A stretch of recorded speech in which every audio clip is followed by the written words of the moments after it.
Good morning and welcome to General Finance for July 20th, 2026. Let's go to the agenda. Number 1, attendance roll call. Go ahead.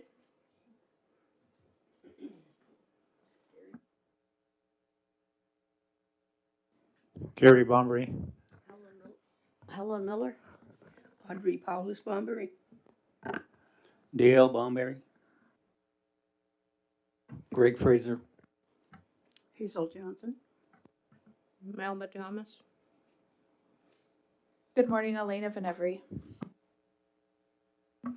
And I know Counselor Cynthia Jameson will be late today, and the others should be coming soon. Okay, let's go to number 2. Any additions or deletions? Go ahead, Audrey. Yeah, on the minutes of July the 6th, I declared a conflict of interest. That's item 3. I'm asking for any changes or deletions to the Oh, agenda. to the minute. You have one? Greg has one. Just FIFA update. And I just have an update regarding the vegetable planters. With those 2 updates, can I have a mover? Moved by Audrey, second by Melba. All in favor? Anybody opposed? See none. Carried. Let's go to number 3. Go ahead now, Audrey. Thank you, Chief. On minutes of July the 6th, when they talked about the McMaster survey done by my sister Jackie, which I've now done twice in council, I declared a conflict of interest.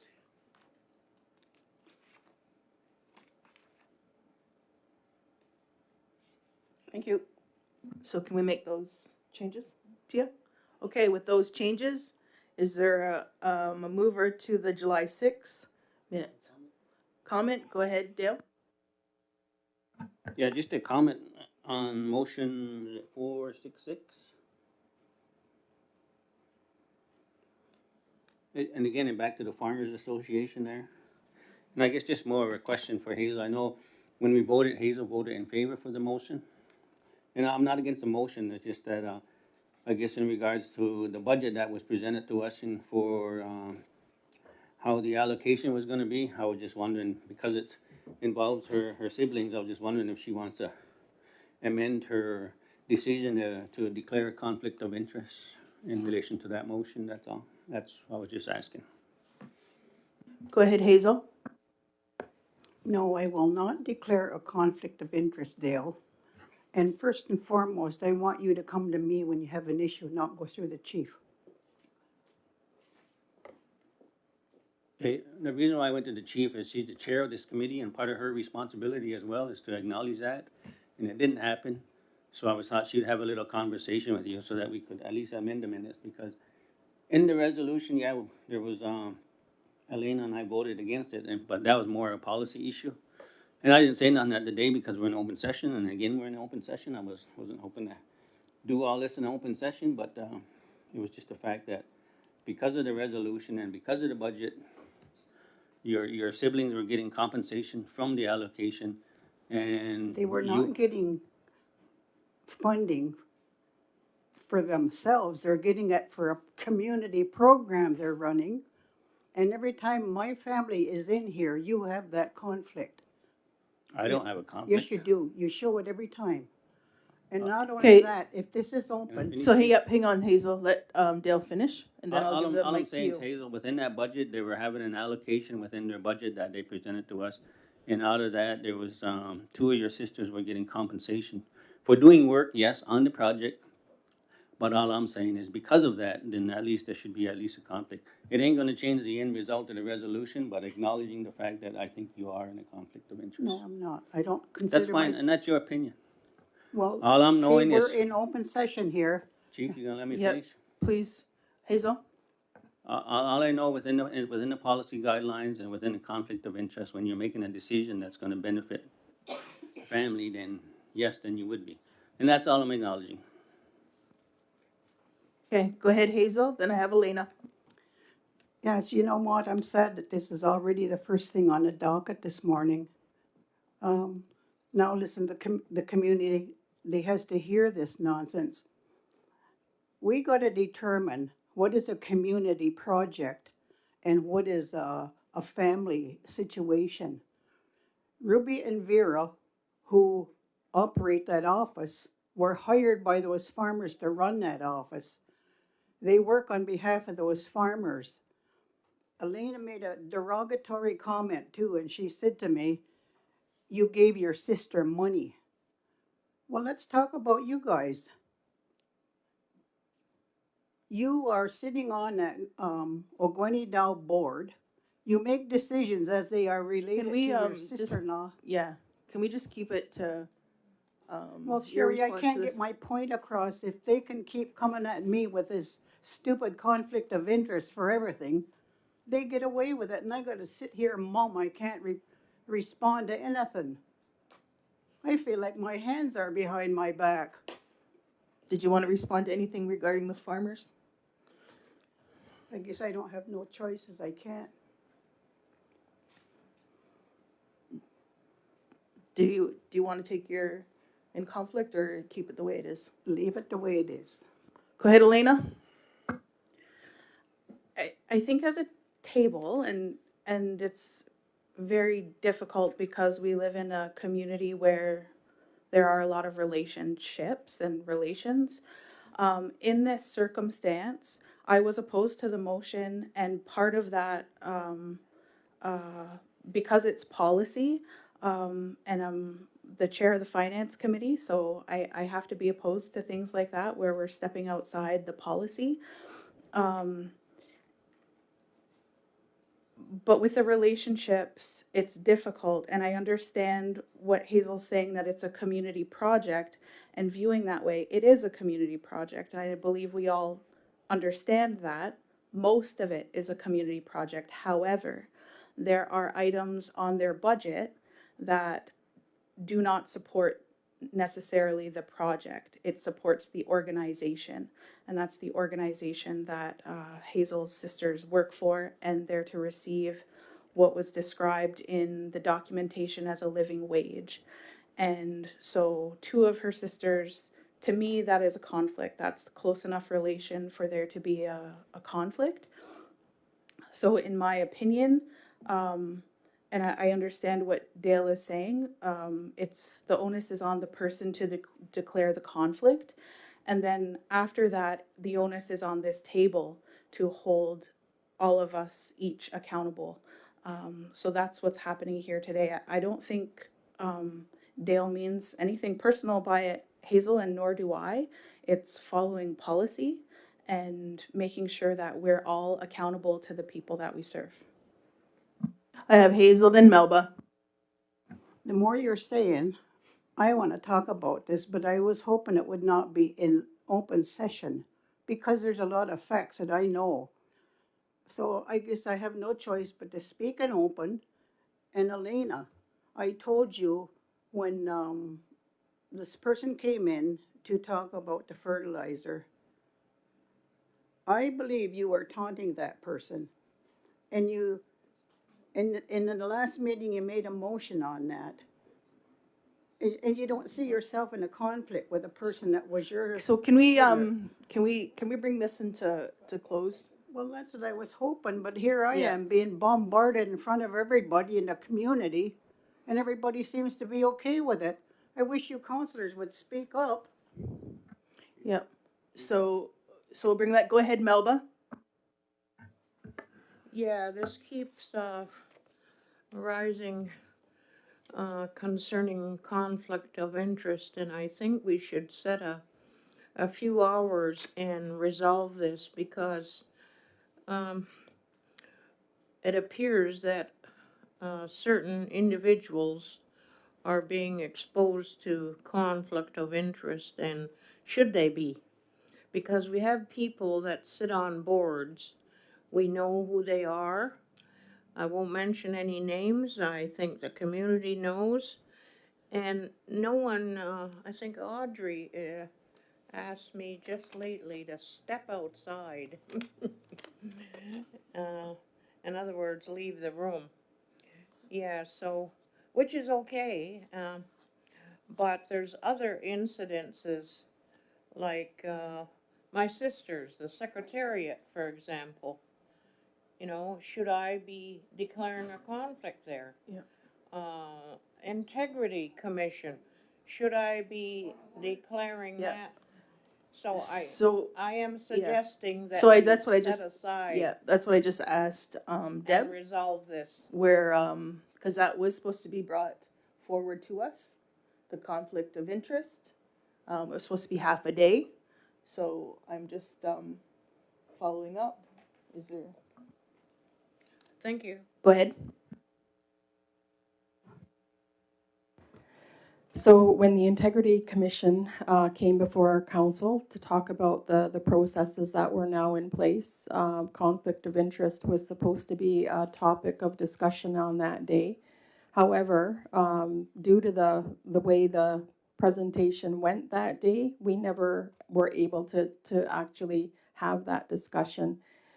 I do believe that it's important that we do bring back Melanie Bomberry to have a fulsome discussion about conflict of interest for everybody's information. I think it's important to acknowledge that there are many situations that happen either in committee meetings or at these general council meetings where we need to look at that from a very focused approach to know what exactly is a conflict of interest and what is not. And until then, I would suggest that we put this discussion on hold. I can reach out to Melanie and the Integrity Committee to come in to have that fulsome discussion. And then maybe we can work through these singular incidents one by one. Okay. So let's do that. Then we have a guest here for a delegation who's been sitting here. So let's go to the minutes, vote on them. We'll carry this on to the in camera, I guess, to discuss further. You like what? To show the community is to show how high the corn actually is today, because it is a community project You can do that at the end at the end of it. when we're done the session, like done the open. You can. Okay. All right. Comment. Go ahead, Helen. Well, it's been brought up in the meeting, in this open meeting, and I think Hazel should have an opportunity to state her case. I mean, you brought it in an open meeting, so I think she has should have an opportunity to respond. Council's okay with that then? Go ahead. Go ahead, Hazel. Do you have anything else to add? It really is sad. When I ran for council, my campaign contained all the details of what I was hoping to accomplish in this 59th General Council. One of them was the Galwaneo School, which is almost finished now. The second one was the farmers, and I got elected on that premise. But it seems like in here, I don't know how many times I've been called for being in a conflict of interest. I know what conflict of interest is. I know when to remove myself from a BCR that has to do with my family.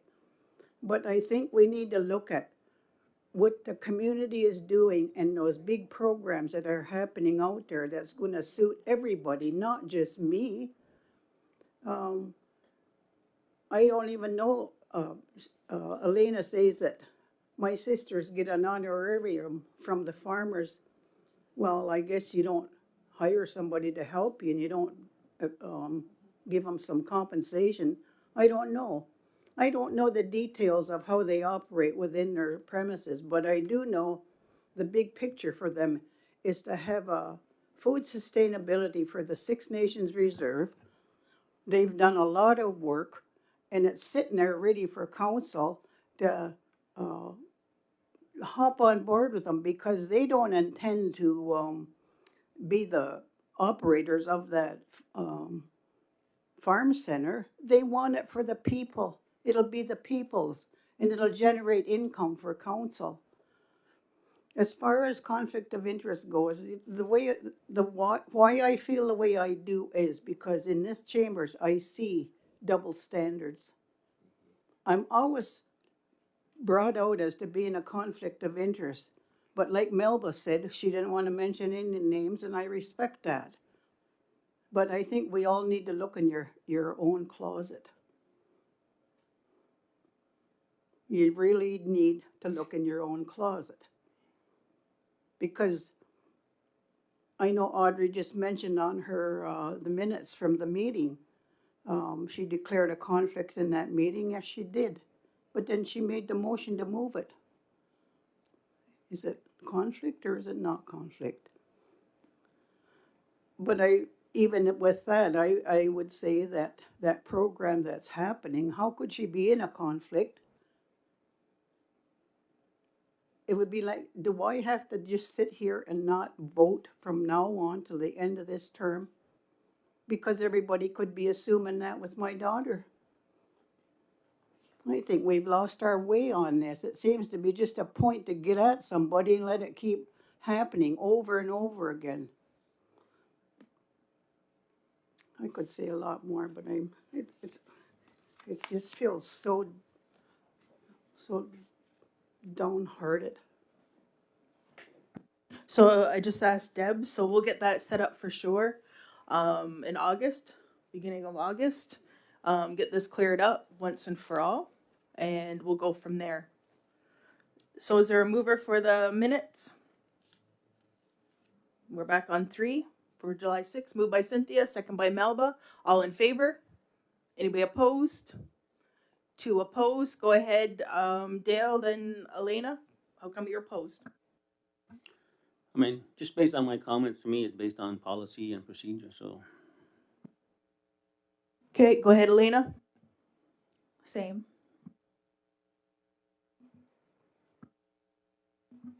Okay, let's go to number 4. We have a delegation. Alicia Anderson, the manager of the Six Nations Smoke Girls U19 softball team. Come on up.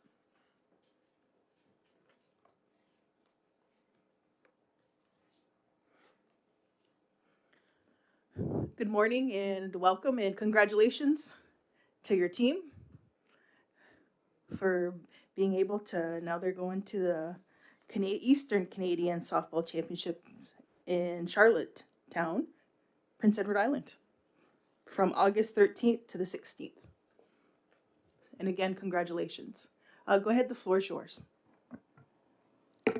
Okay, thank you for allowing us to come in here. I would have liked to brought a lot of the girls in to also come in as well, but they have other responsibilities as young adults and have to work, so I'm representing them, and thanks for allowing me to do so.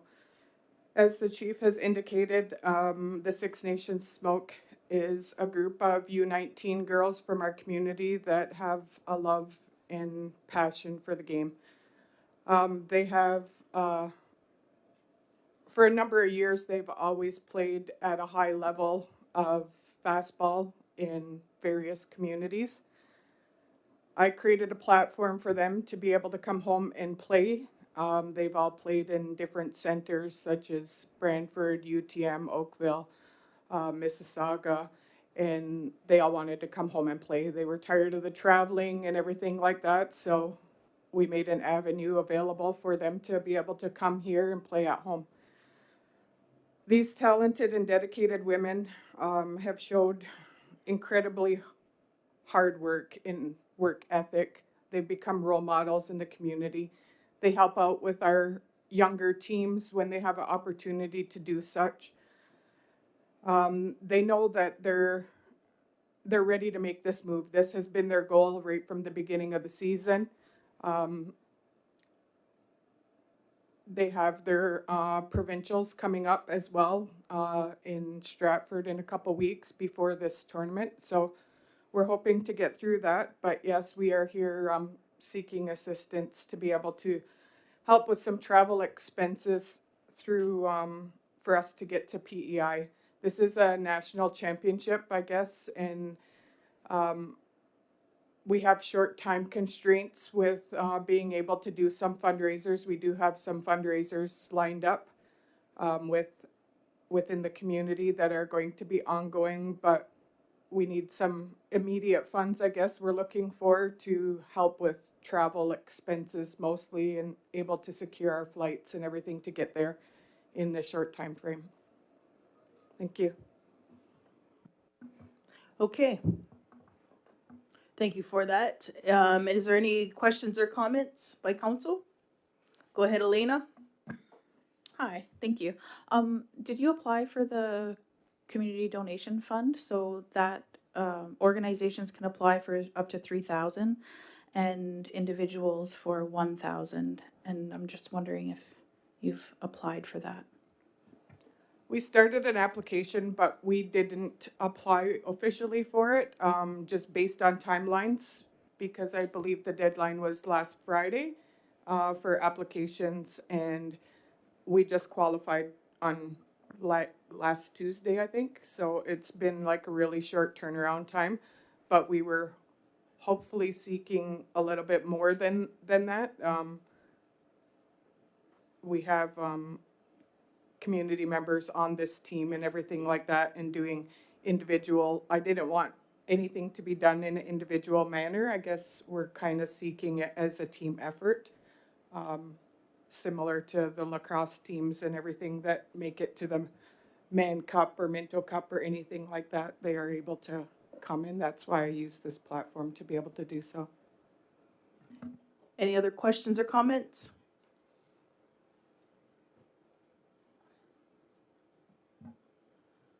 Go ahead, Elena. So the ask is the full 41,297.55. Does that cost include travel and accommodations for the coaching staff?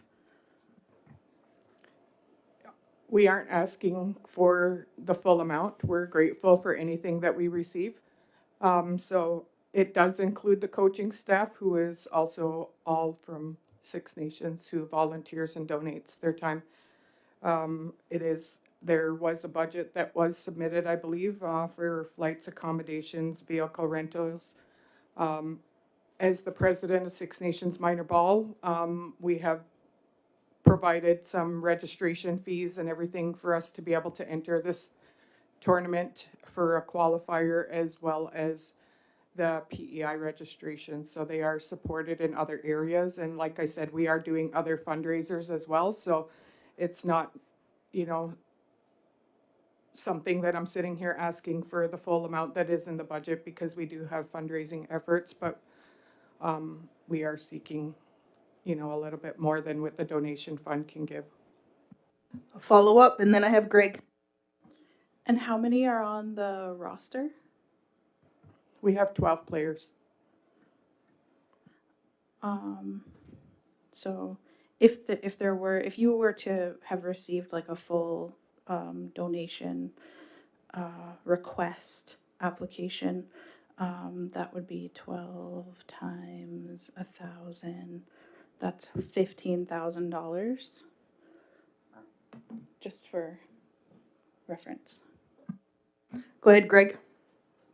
That was my question. Congratulations to the girls. I know that traveling the country is expensive.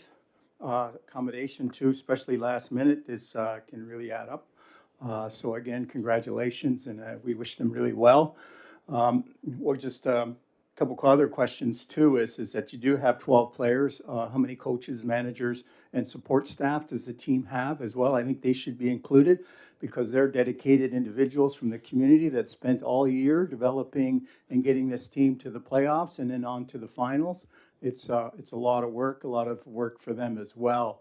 And not only for the girls, but again, for all the support staff. So how many would be involved with coaching and all the support?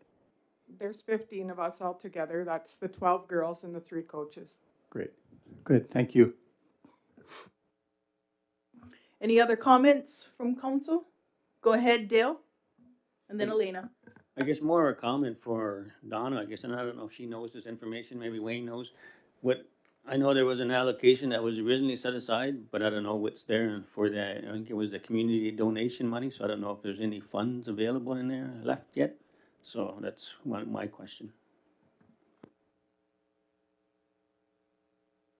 Go ahead, Wayne, if you can come up.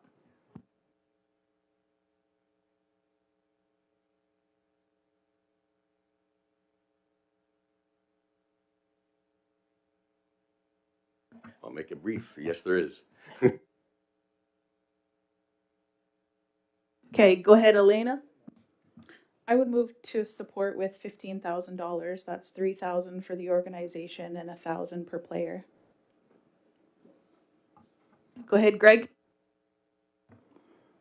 Yeah, I believe that's very generous, but I think that coming from and representing our community, I'd be willing to even increase that further to 20 and split it. You know, we cover half and then you again have to seek the other half. I think that would be reasonable. I don't know if that would be acceptable to the mover. As I mentioned earlier, Greg, I'm the chair of the finance committee, so I'm trying not to step outside of policy, and that's what the donation policy allows for. So this, to me, this is because of the short timelines. It's sort of within the policy, but gives them the flexibility of time. Follow up, Greg, and then I have Helen. Yeah, I understand that as well. I think that, again, the pressures of travel, again, and a short timeline is often very high. I think exceptions can be built into this situation.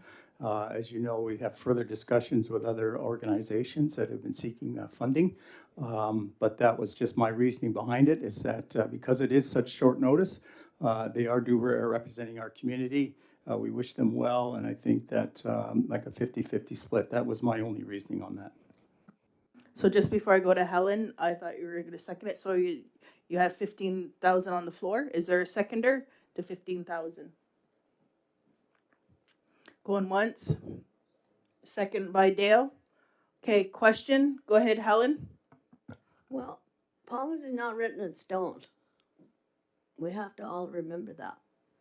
There's situations, and I mentioned this when we talked with the farmers, there's situations that come up that don't follow policy. And this is one of them. They don't know till the last minute if they're going to win a championship. So they can't, and the policy, and I think Alicia mentioned that the policy deadline didn't match what they needed. Because it was supposed to be done, I guess, Friday or something. I don't know. We have to look at these things differently sometimes. We can't just say policy, policy, policy. Because not everything falls under policy the way it's written. And people want support for these kinds of things. These girls worked hard all year. I mean, we're going to give them a little bit of money, but we have to look at this differently when it comes to these kinds of things. We can't look at it the same, everybody the same. And that's what we're doing, I think. We're looking at everybody the same. They're going to come in and fill out an application and get money. But the application doesn't always match the event. The deadlines sometimes are either too long or they're too short. So we need to look at things differently as opposed to putting everybody in the same barrel when they come here asking for money. And it was the same thing with the farmers. They had to follow the policy. They got to follow that policy to get their money, which is what I'm hearing. But it doesn't always fit because it's halfway through the year and you're following policy that tells you got to do something halfway through the year that you wouldn't normally do to the end of the year. So we got to look at it differently. And we can't be so strict on policy. I know Dale's a policy person. He always has been. And I'm not a policy person, not that bad. I think policies They can be, policies aren't, I'm gonna say it again, policies aren't written in stone. If we wanna give this ball team money to go to wherever, and if we wanna give them whatever it is they need, then let's give it to them. I don't care what policy says. Let's do it. Okay, go ahead, Elena. And then I still have a motion on the floor. I just would like to address Helen and her concern with not being or not being able to be flexible, and I think this is being flexible. So there is a policy, and following policy is part of being accountable and transparent. And of course, not everybody fits into the same timelines and things like that. However, when you apply policy correctly, it's fair for people, and it's not just this ball team that it will come for money. It's another lacrosse team. It's a hockey team. And setting a precedence for one, then you must do that for everybody. The precedent should be the policy. So, to me, this $15,000 outside of the timeline, it is the amount that could be applied for, but there's not the timeline constraint. So that is the flexibility that we're offering with this motion. Okay, it's been moved and seconded to give them 15,000. Any other questions or comments? All in favor? 1, 2, 3, 4, 5. Anybody opposed? 1, 2, 3, 4, 5. Melba? What did you vote? 6. So it's 6-5. Not carried. Okay, go ahead, Audrey. My niece's daughter plays for that team. Am I in a conflict of interest? Great nieces, does it go back that far? Is immediate family. Thought it was immediate family, but it's still your choice to declare. It's up to you to declare. Okay, then I vote for it. Yeah, I thought it just went back. Didn't I count her? 1, 2, 3, 4. Yeah, it's still 6-5. Yeah, it's still 6-5. Go ahead, Helen. So it was defeated, right? It was So defeated. I'm gonna put a motion to the floor to give them, at least give them what Greg had suggested. 20. Yeah. She thought. And that covers the players and the coaches and everybody, Oh, yeah. right? I'm gonna put that to the floor then. Okay, so just before that motion, I have to go around and ask everybody how come they opposed it. Go ahead, Helen. How come you opposed that motion? Can you use your mic? Sorry. Because I wanted to give them more money. Okay, Dean. Same, I think 50% is fair. Go ahead, Greg. Yeah, also that, I think that this is an exceptional event. I think it's something that we should consider as an exception and then move forward on that. Hazel. Yeah, I voted for the 50% because I think the team deserves it. Leslie. I agree with the 20,000 as opposed to 15. And I like that this council has an ability to think outside of the box. Thank you. Melba. I think it's another opportunity that needs to be flexible, and I think the policy here is to assist the community members, where I'm sure they're, as Alicia said, they're role models. Others are looking at them. So we need to understand that, given the dangerous community that we live in, we have women, young women who are doing their deeds and certainly working very hard to follow through with with their interests, and more people should be doing that instead of drugging and drinking. Thank you. Okay, so we got those. Thank you. Go ahead, Helen. So you want to put a motion of 20,000? Yeah, whatever Greg said. So 50%? I guess I said, yeah. What was 50%? 20,000? And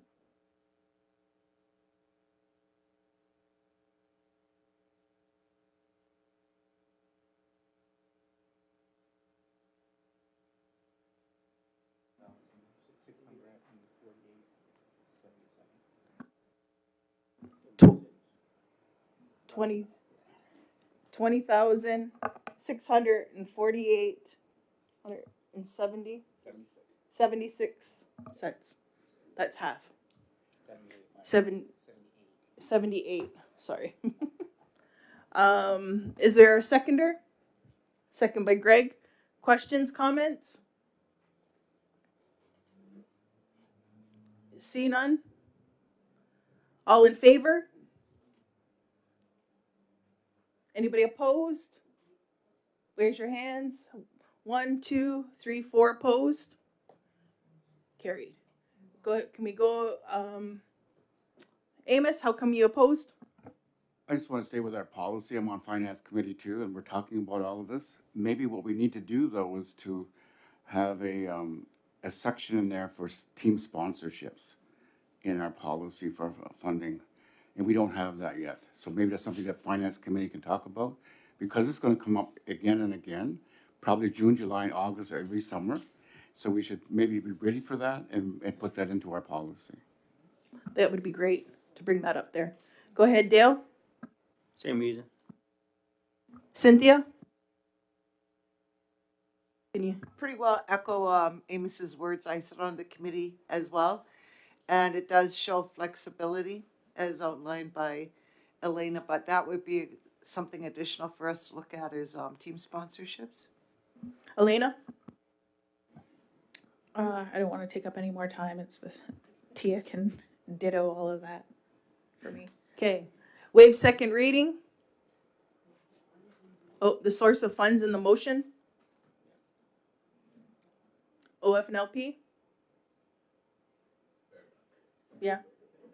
Okay. So let's waive second reading on that one. Moved by Greg, second by Carrie. All in favor? Anybody opposed? 2 opposed? Yep, carried.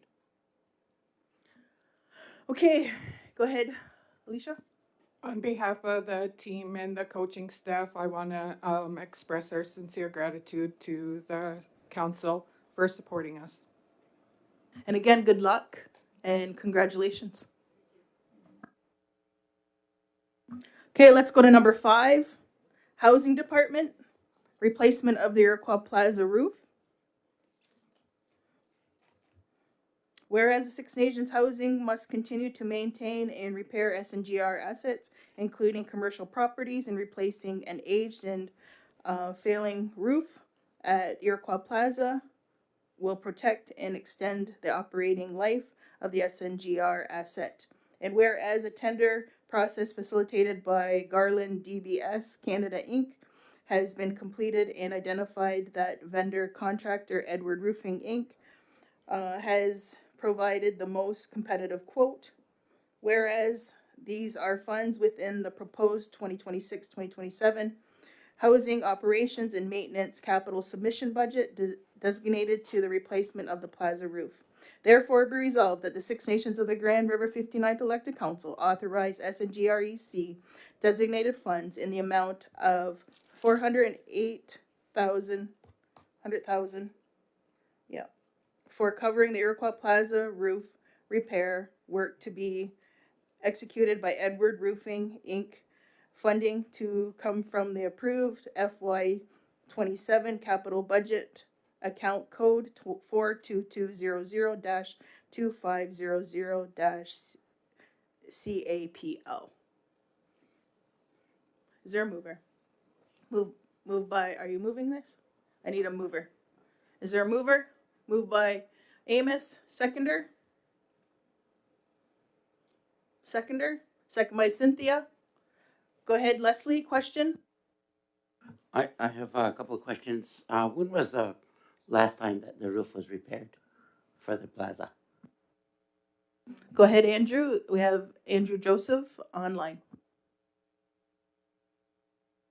Oh gosh, I wasn't prepared to answer the last time the roof question was done, but I can have that. I can get that information to you, Leslie, before end of day.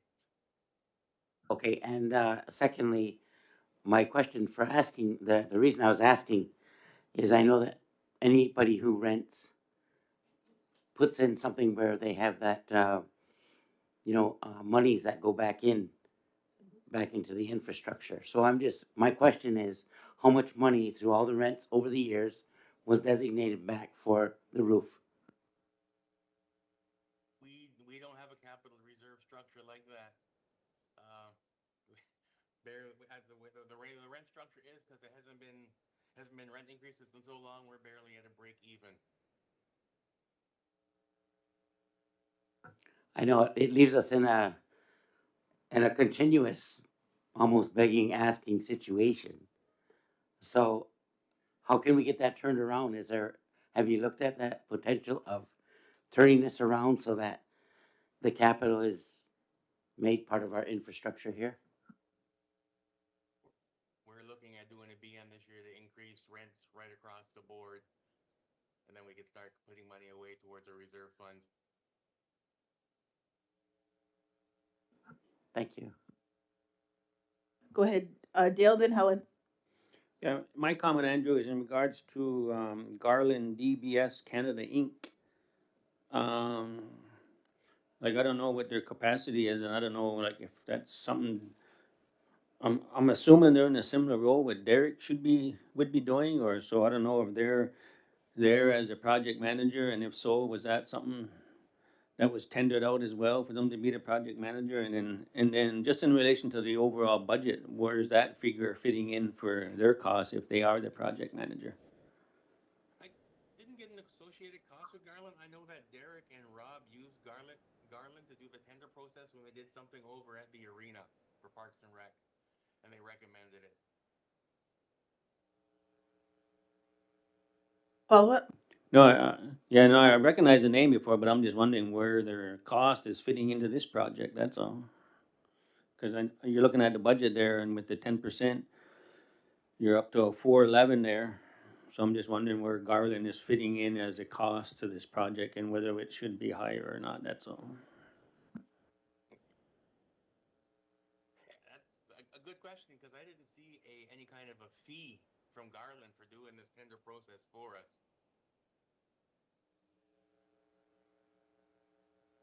Go ahead, Helen. Yeah, no, well, mine was similar to Dale's, I guess. I just wondered because it's a tender process I'm not familiar with. Hiring somebody outside to do the tenders and stuff, but I guess we've done it, apparently. But that was my question, yeah, like, and is this flat roof or is this a regular roof? The plaza is a regular roof. As a roof? That was just done not too long ago, seems to me. Why did we not get somebody from the reserve to do it? They turned it down. Oh. We hand delivered the package to them. We followed up a couple weeks later, and they said they will not be bidding. Oh, okay. Go ahead, Leslie, Amos, then Carrie. When you say they, does that mean there was just one company at Six Nations that does roofing? Yeah, RM. Okay, so then when I think about outsourcing, I think about not only what we have here, but also any other First Nation that would be potential to serve another First Nations, especially when we think about assisting one another and going forward on different ideals. Were they consulted as well, other reservations? Not to my knowledge, did we reach out for vendors on other reservations? No. Go ahead, Amos. Yeah, just from Dale's questioning, did it go through built environment, this resolution? Like, I don't know why our committees aren't signing off on it as well. All of a sudden, the resolution shows up on our agendas without the chair or at least having some indication that it went through the committee. I've seen that a couple of times, even with well-being. Um, I didn't realize the wording that was going to be used. It would be nice if I was informed at the well-being level of what we're doing as the chair, and not to be surprised at a meeting like this. So following Dale's questioning, it sounds like it didn't go through built environment, and where he would have had an opportunity to sign off as a chair. Just a question, comment. And who's going to be the project manager? I'm always concerned about project managing these projects. Who's going to be identified? Is it Derek? It's going to be Andrew Powell. He's the Engineering department. In light of we don't have an engineering department yet, but perhaps in the next session of council, we'll develop an engineering department. Go ahead, Andrew. Yeah, I was gonna say Andrew Powell. He's the maintenance manager. He'll be overseeing this project when it rolls out.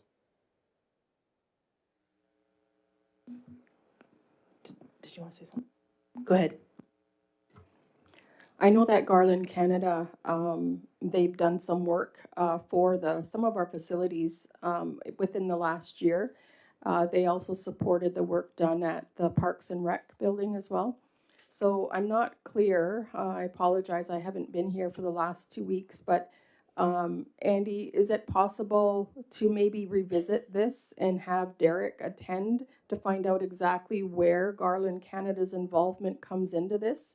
And what we are, if any, paying them, and for what type of, I guess, oversight. Go ahead, Linda. Then I have Carrie. Yeah, just historically, Garland, they do design work at no cost with the understanding that you will use their materials. This is what they've done with council, and even in my past employer, that's what they do. Go ahead, Carrie. No, I was just reading it because one says to repair, and the another one says to replace.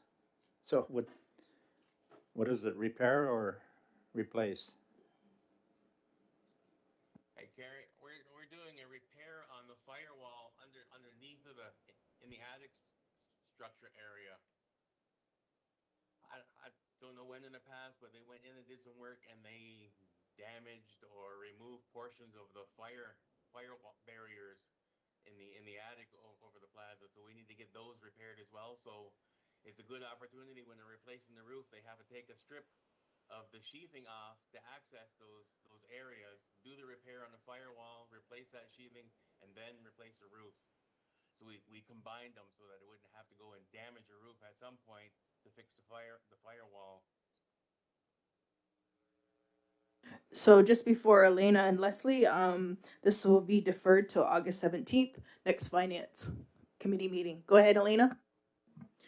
Andrew, if you might also discuss with Garland and DBS Canada any guarantees that are available for this work. I don't see anything in the agreement that they provided, and as Linda mentioned, by hiring this company, you're handcuffing yourself to their products. So I would hope that there's guarantees, and the agreement also said any work not exclusively described in the above proposal scope of work is excluded.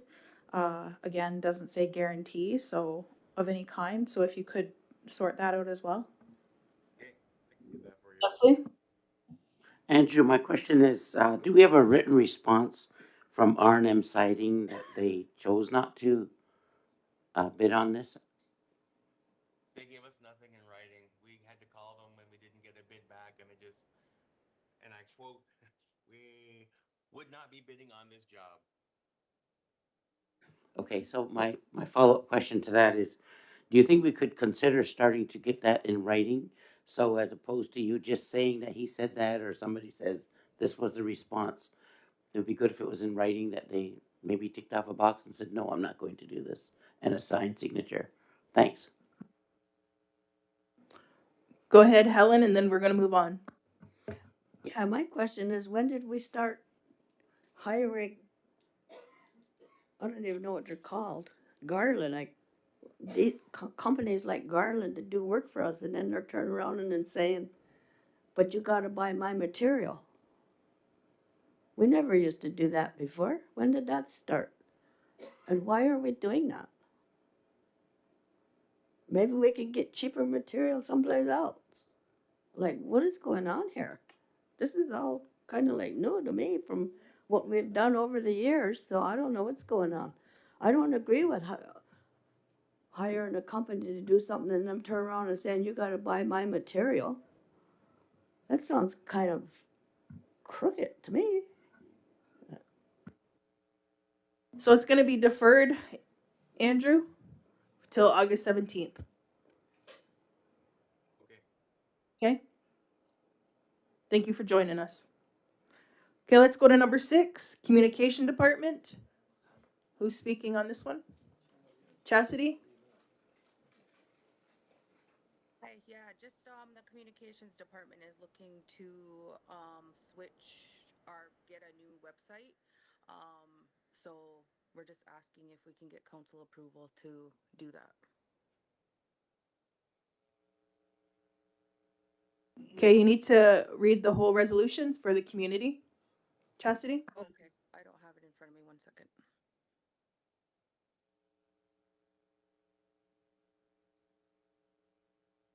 Go ahead, Dale. Question? Chastity, I know about maybe 2 or 3 weeks ago or a few meetings ago, we just approved something for, is this something similar to the IT? Didn't we just approve something there as well, or is it something, is it this is different? I don't know what IT was getting approved, but we're not collaborating with them yet, so it has to be different than this. Thank you. Yeah. So just read the whereas stuff. Yep, then to the therefore. Yep, read it all. Okay. Thank you. Whereas the current SNGR.ca website no longer meets the organization's evolving needs due to outdated functionality, limited accessibility compliance, and insufficient content management capabilities.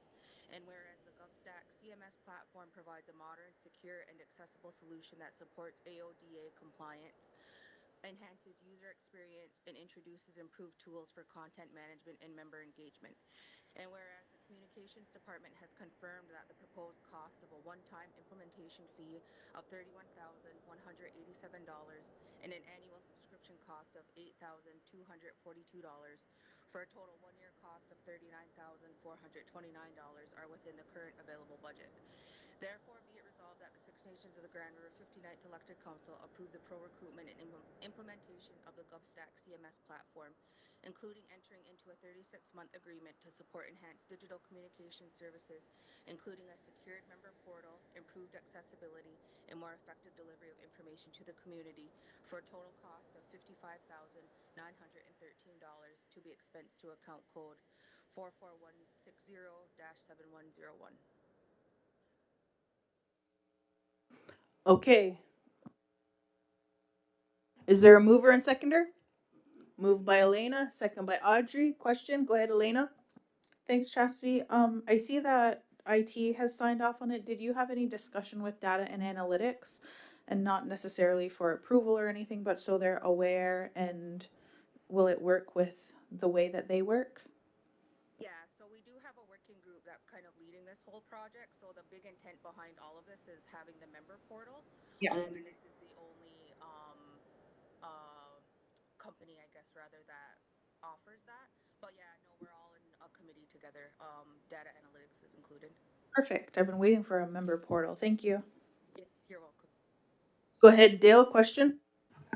Sorry, Chastity, I'm just looking at your numbers here, and it's a 36 months, so a year and a half. So your total annual is 39,429. Divide that in half, and you add it to that figure again. It comes up to 59,143. So I'm just looking at the number wise. So you got 55,913. I don't know if I'm missing something or not. So yeah, it might be wrong. So what we'll have to pay yearly is that 8,242, the $8,242. And then it's just the one-time cost of the $31,187. Is that answered or no? Go ahead, Tia. You want? When we had our agenda review meeting, we've changed the resolution at the end to include a total amount. Just when we added up the totals, I must have missed adding the both of them. So the whole total should be, yeah, the 55,913. Hang on.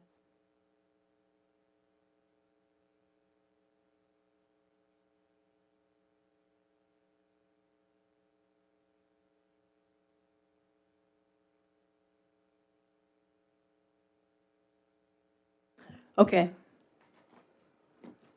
All right, so it's been moved and seconded. All in favor? Anybody opposed? See none, carried. Waive second reading. Oh, go ahead, Dale. Yeah, just to clarify, so it's the 8242 that's gonna be, times that by 3, then you add it to the 31, comes out to the 55,913. So over 3 years. Yes. Okay, yeah. So it's correct. So waive second reading. Moved by Audrey, second by Amos. All in favor? Anybody opposed? See none, carried. Thanks, everyone. Let's go to number 7. Donna? This one.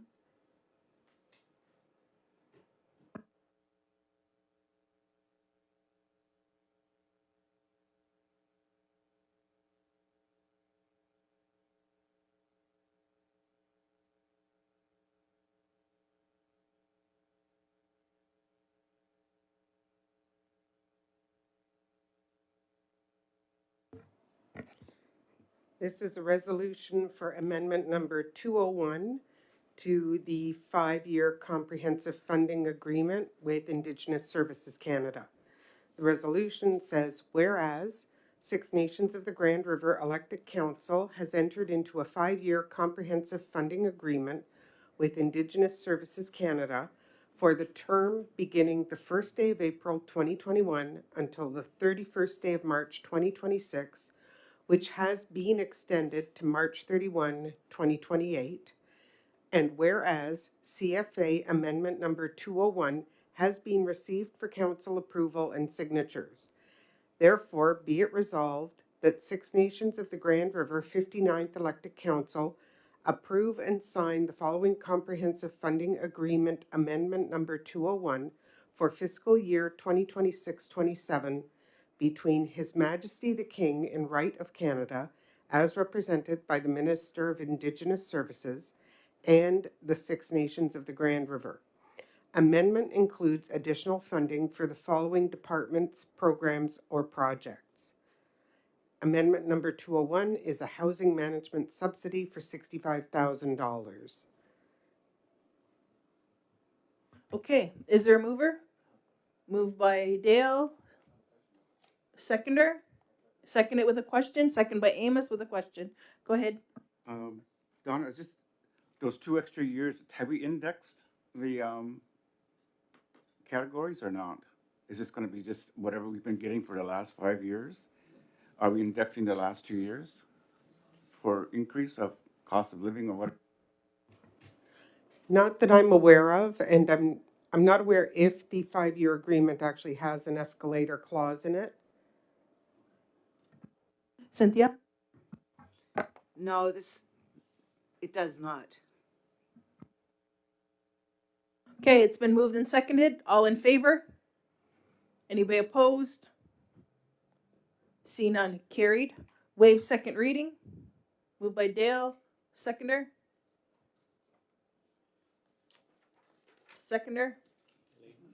Elena? Sorry. Second by Elena. All in favor? Anybody opposed?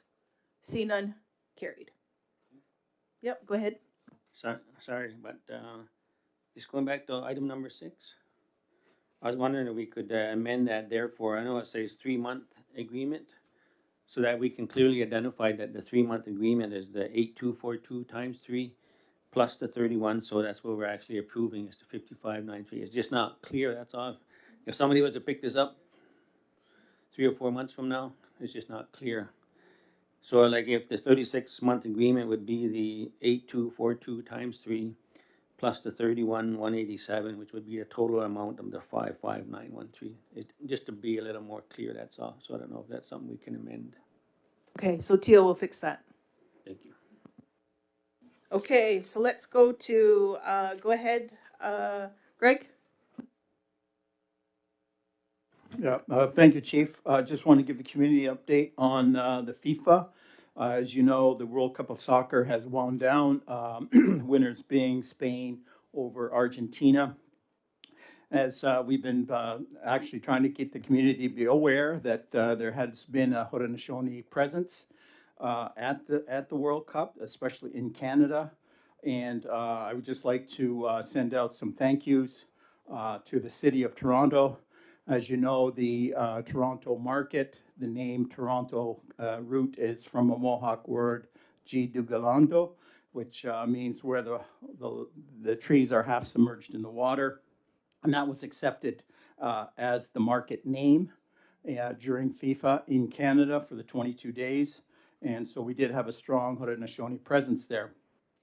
I'd also like to thank the Indigenous Advisory Board for including our dance groups in the opening ceremonies, as well as some signage and some recognition of the territory where they are having the games. The other thing too is I'd like to thank the Indigenous Sport and Wellness Ontario for allowing our kids to see Team Canada practice, and they have given us a promise of further interaction and further promotion of soccer or soccer camps for our youth. And lastly, I'd like to thank the FIFA.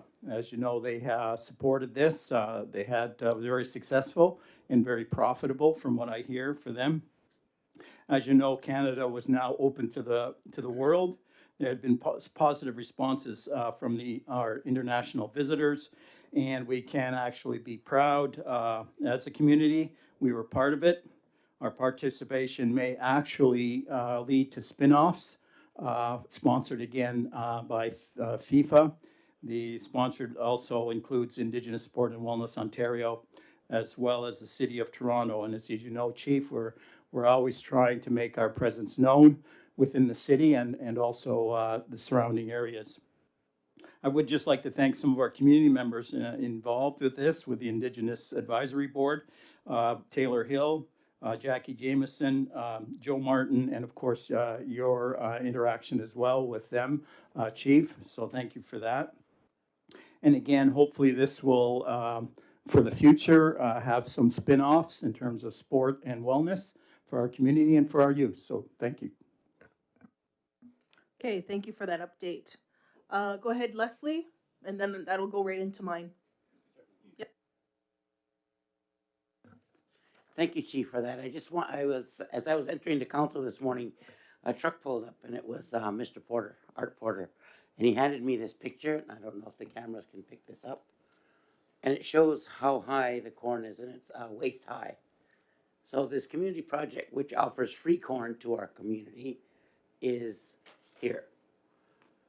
And I'm bringing this to identify clearly that I don't see any other project down here at Six Nations that says we'll feed you, we'll take care of you. Each and every household could benefit from taking the corn into their homes, whether they chose to eat it, to dry it, to braid it, to hang it, to sell it to other farmers or other producers of that corn, or to make their own corn soup, like the follow through, the processing. So I'm very delighted and you all know that I support this initiative. It's not an initiative. It's been going on for, I would say, in excess of 60 years.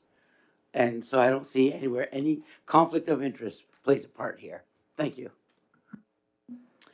And just before we close, I want to let the community know that there are vegetables planted in the planter boxes again this year along Chiefswood Road and also at the administration building.